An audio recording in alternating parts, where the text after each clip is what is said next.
Sarveswara Rao garu MLA. Present Paderu MLA. Visweswararao garu MLA present sorry. అంటే ఆయన చేయించారని నేను చెప్పట్లేదు గానీ, మరి ప్రభుత్వం చేయిస్తుందా? లేదంటే పార్టీలు చేయించారా? లేదంటే నాయకులు చేయించారా? ఎవరనేది నాకు తెలీదు. వచ్చిన థ్రెటనింగ్ కాల్‌ని బట్టి నేను జస్ట్ నా గెస్ చెప్తున్నా. నా ఇమాజినేషన్‌లో నేను అనుకున్నది చెప్తున్నాను.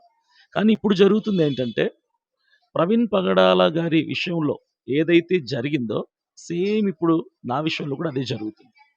సేమ్ అలాంటి కుట్రే జరుగుతుంది. ప్రభుత్వం వాళ్ళది, నాయకులు వాళ్ళు, అధికారం వాళ్ళది, అన్నీ వాళ్ళ చేతుల్లో ఉన్నాయి. ప్రవీణ్ పగడాల గారు హత్య చేయబడితే తాగి చచ్చిపోయాడని చెప్పి సీసీ ఫుటేజ్‌లు పుట్టించినోళ్ళు, ఈరోజు సేమ్ నాతో వాంగ్మూలం తీసుకున్నారు స్టేట్‌మెంట్ చింతపల్లి హాస్పిటల్‌లో రాత్రి.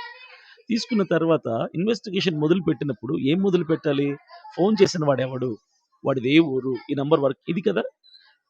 నాతో పాటు ఉన్నటువంటి ఇద్దరిని తీసుకెళ్ళిపోయి ఇమ్మీడియేట్‌గా నా మినిస్ట్రీ ఫోను, తర్వాత నా నా ఫ్రెండ్ ఫోను, నా పర్సనల్ ఫోన్ 3 లాగేసుకొని వాళ్ళని కొట్టారు. వాళ్ళని కొట్టి ఎందుకు చేశారు చెప్పండి? ఇది ఇన్వెస్టిగేషన్ వాళ్ళు చేస్తుంది. ఎవరు చేశారు గాదు. మీరెందుకు చేశారు? ఇది మొదలుపెట్టారు. ఈరోజు అభినయ్ దర్శనే తనకు తానుగా చేసుకున్నటువంటి డ్రామా ఇది.